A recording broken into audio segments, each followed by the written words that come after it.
Hey everyone, and welcome back. Today we're diving into something truly awe-inspiring. The Kailash Temple at Ellora. Ah, the Kailash Temple. Now, this is no ordinary temple, you see. It's not. No, it's mind-blowing, really. Imagine a temple completely carved out of a single colossal rock face. Oh wow. A structure that's even larger than the Parthenon, you know? I didn't realize it was that big. Oh, yes, and it's filled with stories from Hindu mythology. Just incredible. I've been looking over the research for this one, all those academic papers and architectural analyses, even some ancient legends. Oh, wow. And I have to say, I'm already captivated. Yeah. But before we get lost in the details, can you give us just a basic sense of the scale of this thing? Okay.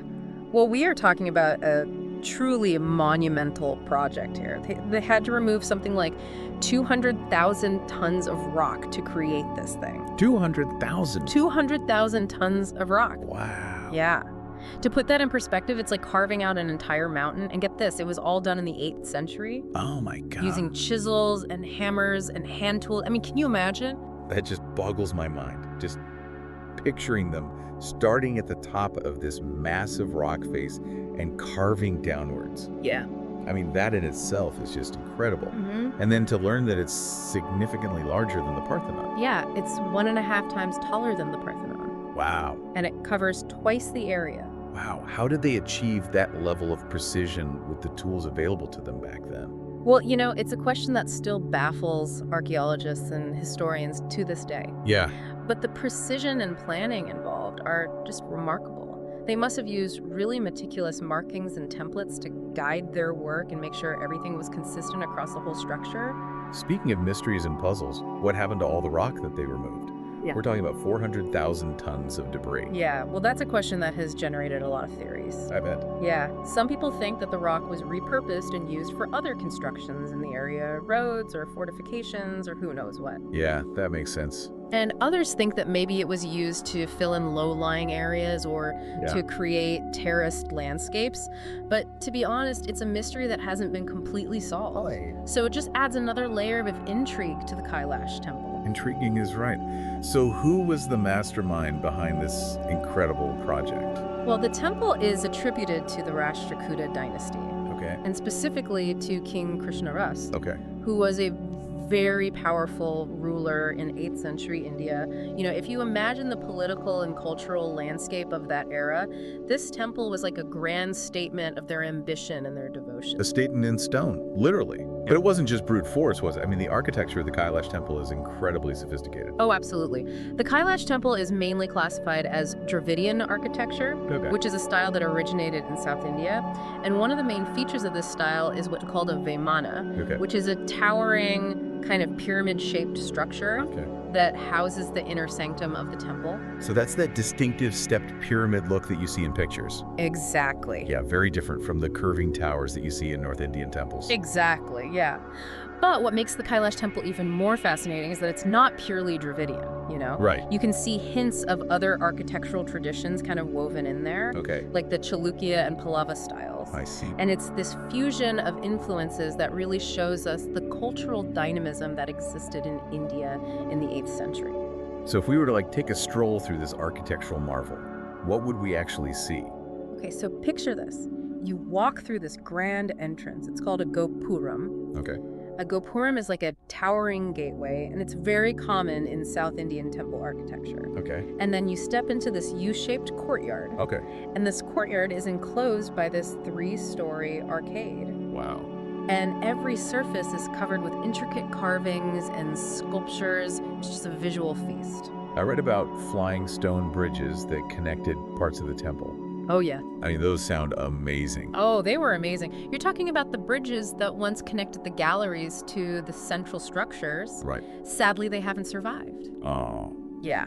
But what's left of them suggests that the design was even grander and more interconnected than what we see today. Wow. You know, the architects really envisioned this structure that seemed to defy gravity, almost as if the temple was floating in midair. That's truly remarkable. And speaking of visual feasts, we have to talk about the sculptures that adorn the Kailash Temple. Yes. I mean, I've read that they're not just decorative, they actually tell stories from Hindu mythology. Yeah. Gods and goddesses, scenes from epic poems like the Ramayana, the Mahabharata. even mythical creatures and erotic sculptures. You're absolutely right. And it's not just the sheer quantity of these sculptures that's impressive, it's also the exquisite quality. The artisans who worked on this temple, I mean, they were true masters of their craft. They managed to capture the energy and drama of these ancient tales, and brought them to life in stone for all these generations to come. So let's dig a little deeper into those stylistic influences that you talked about. You mentioned that the Kailasa temple kind of blends elements of Dravidian, Chalukya, and Pallava architecture. Can you sort of break those down for us a little bit? Sure. So as you know, Dravidian refers to that architectural style that originated in South India and is characterized by those towering Vimana structures.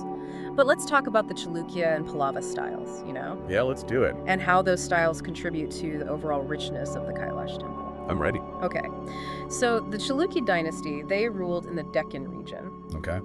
And they had their own distinct architectural style. One of their signature features was this really ornate gopuram. We talked about that? Yeah, that grand entrance gateway. Right, exactly. And if you look closely at the Kailasa temple's gopuram, you can really see those Chalukya influences, Okay. especially in the elaborate carvings and decorative elements. So it's kind of like they took that basic Dravidian template and then infused it with these regional flourishes. Yeah, exactly. And then you've got the Pallava influence, which is more apparent in the sculptures themselves. Okay. The Pallavas, they were another South Indian dynasty, Right. and they were known for their really exquisite sculptures and rock-cut temples. And if you look at some of the sculptures at Kailasa, especially the ones depicting Shiva, you can see this really distinct Pallava style. Okay. In those graceful poses and the flowing drapery and the very serene expressions. So it's almost like a fusion of the best artistic traditions of the time, all kind of coming together in this one monument. Exactly. It's like a perfect blend. And it's not just some kind of random mix and match either. Right. It's a really deliberate and harmonious blending of different styles. I mean, the architects and artisans who worked on Kailasa, they weren't just skilled craftsmen. Right. They were masters of aesthetics. They created this visual symphony that's both grand and graceful. This is making me really want to see this for myself. I want to walk through those courtyards. Yeah. And just stand in front of those incredible sculptures. Mm-hmm. Can you just, paint a picture for us of what it might have felt like to be there, back in its prime? All right, well, imagine this, okay? You're approaching this temple, and you're just dwarfed by this massive gopuram, Yeah. this gateway that leads you to another world. Okay. And as you step through that gopuram, you enter this huge U-shaped courtyard, and you're surrounded by these 3-story arcades. And every inch of those walls is just alive with sculptures telling these stories from Hindu mythology. And I imagine that as you're walking along, you can almost hear those echoes of ancient rituals. The chanting of the priests, the murmuring of the pilgrims. Exactly. The space is designed to transport you. It connects you with something much larger than yourself. And remember those flying bridges that we talked about? Yeah. I know they're gone now, but just imagine walking across those airy pathways, suspended in midair, connecting different parts of this temple.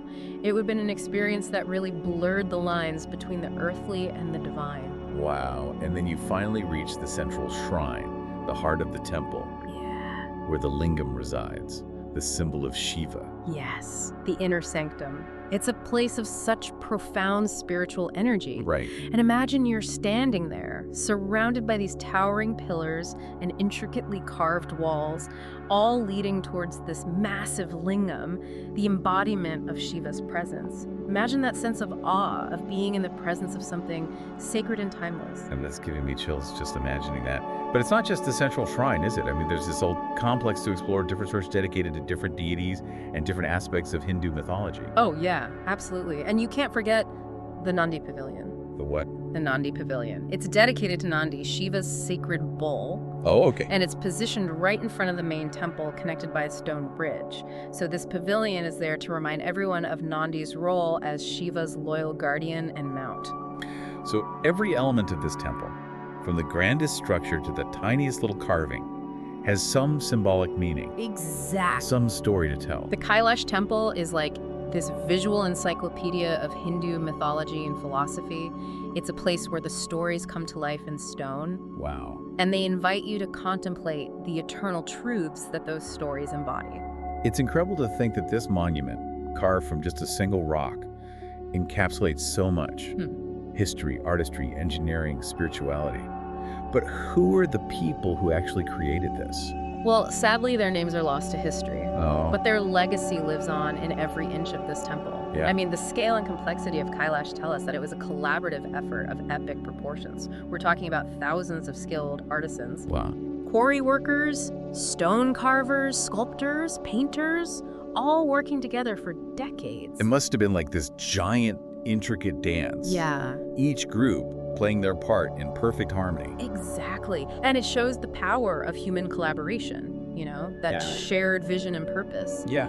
And the level of skill and artistry is just mind-boggling. I mean, these weren't just laborers. Right. They were masters of their craft. They had a deep understanding of materials, geometry, structural engineering, and of course, an unwavering devotion to their faith. Yeah, it's clear that the Kailash Temple, it wasn't just some building project. It was an act of devotion, an expression of faith on a monumental scale. Absolutely. It really is a testament to the power of belief to inspire people to do extraordinary things. Yeah. And speaking of inspiration, we can't forget about the vision of King Krishnapoth, the Rashtrakuta ruler who commissioned this whole project. Oh, right. I was just thinking about him. What do we know about his motivation for creating this monolithic marvel? Well, the exact reasons. They're lost to time. But we can certainly speculate, It might have been a way for him to display his power and his piety, to solidify his legacy and maybe earn some religious merit, or perhaps it was a deeply personal expression of his devotion to Shiva. Right. A desire to create this physical manifestation of Mount Kailash, Shiva's mythical abode in the Himalayas. I see. So whatever his reasons were, he definitely had this grand vision. Yes. And he clearly had the resources and the will to see it through. He did. And, it's important to remember that he ruled during a time of great prosperity and cultural flourishing in India. Right. The 8th century was a golden age for art and architecture and intellectual pursuits. And that definitely played a part in the creation of this masterpiece. It makes you wonder what other incredible things might have been created back then. Yeah. Things that are now lost to time or just waiting to be rediscovered. Right. But let's shift gears a bit and talk about the challenges of preserving a monument like Kailash. I mean, it's been standing there for over 1,200 years. Yeah. It's been exposed to the elements, to wear and tear. How has it survived for so long? Well, I think it's a testament to the skill of those ancient builders. Yeah. The quality of the materials they used and the tireless efforts of those who work hard to conserve this amazing site. But to be honest, preserving a structure like Kailash is an ongoing battle against nature. Yeah. And unfortunately, even human interference sometimes. Can you talk about some of those challenges? Sure. Well, first you've got the natural elements. Right. Centuries of exposure to wind, rain, heat, even vegetation. Wow. Those roots can really get into cracks and crevices and cause damage to the stone. So it's like this constant struggle to protect this man-made wonder from these forces of nature that are trying to reclaim it. Exactly. And then, as I said, there's also the human factor. Yeah. Over the years, the Kailash temple, it suffered from vandalism, looting, even intentional damage during times of conflict. It's really sad to think that something so beautiful and sacred could be treated with such disrespect. It is a reminder that even in the face of such grandeur and artistry, human actions can be destructive. Sadly, yes. But thankfully, there have also been those who recognize the importance of preserving Kailash for future generations. Okay. The Archaeological Survey of India, the ASI, they've been instrumental in protecting and conserving the Ellora caves, including Kailash. They've implemented things to control the vegetation growth. They've worked to stabilize the rock structure and prevent further damage. Sounds incredibly challenging, I mean, given the sheer scale of the site and the intricacy. Yeah, it is. But the ASI is doing some truly remarkable work. Yeah. And they've also been collaborating with international organizations like UNESCO. Right. UNESCO designated Ellora as a World Heritage Site back in 1983. Okay, yeah. And, this recognition has brought in funding and expertise and a global awareness of just how important it is to preserve this site. That's fantastic. So Kailash is recognized as a treasure, not just for India, but for the whole world. For all of humanity, exactly. Yeah. And that shared responsibility, gives me hope for the future of this amazing monument. As long as there are people who care and who are dedicated to preserving our shared cultural heritage. Yeah. Places like Kailash will continue to inspire us, Right. amaze us, and stand as these testaments to human ingenuity and artistry. It's really inspiring to see how human effort can help preserve these wonders for future generations. Yeah. But we've talked a lot about, the architectural and the artistic aspects of Kailash. Yeah. Can we dive a little bit into the religious and cultural significance? Sure. For Hindus, what makes this temple so sacred? Why was it dedicated to Shiva? Okay, well, remember Mount Kailash in the Himalayas? Shiva's mythical abode. Well, the Kailash temple at Ellora is actually named after that sacred mountain. For Hindus, Mount Kailash, it's one of the holiest places on earth. It's a pilgrimage destination for millions. Oh, wow. And the Kailash temple, it's almost like a smaller version of that sacred mountain. It allows people to experience the essence of Mount Kailash without having to make that really difficult journey to the Himalayas. So it's like a more accessible version of Mount Kailash. Exactly. Bringing that spiritual energy and symbolism Yeah. to a wider audience. Yeah, and it also reinforces the idea that Shiva isn't just some, remote deity residing on a far-off mountain. He's a god who is present everywhere. He can be accessed and worshipped anywhere with sincere devotion. And that idea of accessibility is reflected in the design of the temple itself, wouldn't you say? Oh, absolutely. The way it draws you in. Yeah. Those intricate sculptures bring the myths to life. Right, you really feel immersed in it. Yeah. You know what's really incredible about the Ellora caves? The Kailash temple isn't the only one there. It's actually just one of 34 cave temples in the whole complex. Wait, there are more. Oh, yeah. And get this. These caves represent 3 different religious traditions. Oh, wow. Hinduism, Buddhism, and Jainism. All in the same place. All coexisting in this one site. So you're telling me there are 3 major religions, each with their own temples and sculptures, all carved into the same rock face. That's right. That's unbelievable. Yeah. What does that tell us about the people and the culture of that time? Well, I think it says a lot about the tolerance and respect that existed between these different faiths in ancient India. Imagine this. You've got this bustling complex, a place where different spiritual practices meet and mingle. Right. They all contributed to this rich tapestry of belief and expression. Yeah, it's a really powerful image, especially in today's world, I know. where religious intolerance can be so prevalent. Yeah, it's a problem. But you see, the Ellora Caves, with Kailash as its crown jewel, it's this reminder that peaceful coexistence between different faiths is possible. Yeah. They can share a sacred space. Right. They can even inspire each other. It's a message of hope and unity. It reminds us that we all share a common human experience that goes beyond these religious boundaries. Exactly. And I think that message is really embodied in the very essence of the Kailash temple. Right. It's a celebration of human creativity and devotion and this enduring legacy of these ancient cultures. That's a beautiful way to put it. But before we wrap up our deep dive into the Kailash temple, any final thoughts for our listeners who are out there just soaking all this in? I would just remind them that the Kailash temple, it's just one example of all these amazing architectural and artistic achievements of ancient cultures all over the world. Yeah. From the pyramids of Egypt to the temples of Angkor Wat, there's a whole world of beauty and wonder waiting to be discovered. It's important to remember that these monuments, they're not just static objects. They're really living testaments to the human spirit. Yeah. Our creativity, our devotion, our innovation. It's a reminder that even though cultures and civilizations rise and fall, the human spirit, that endures. Right. And let's not forget all the people who work so hard to preserve these sites. Right. The archaeologists and conservators and historians. Yeah. The art lovers, they're the guardians of our collective memory. And it's their dedication that ensures that these stories and these wonders, that they'll continue to inspire us and amaze us for generations to come. Well said. So to all our listeners out there, we encourage you, get out there and explore. Yeah. Go visit museums, archaeological sites, historical landmarks. Immerse yourselves in these stories of the past and let them inspire you to create your own wonders in the present. Keep diving deep, questioning, exploring. The world is full of amazing things just waiting to be discovered. Couldn't agree more. And that's the beauty of the deep dive. It's a chance for all of us to learn and grow and be inspired by the incredible diversity and richness of human experience. Thanks for joining us on this journey to the heart of the Kailash Temple. It's been a pleasure. Until next time, keep diving deep.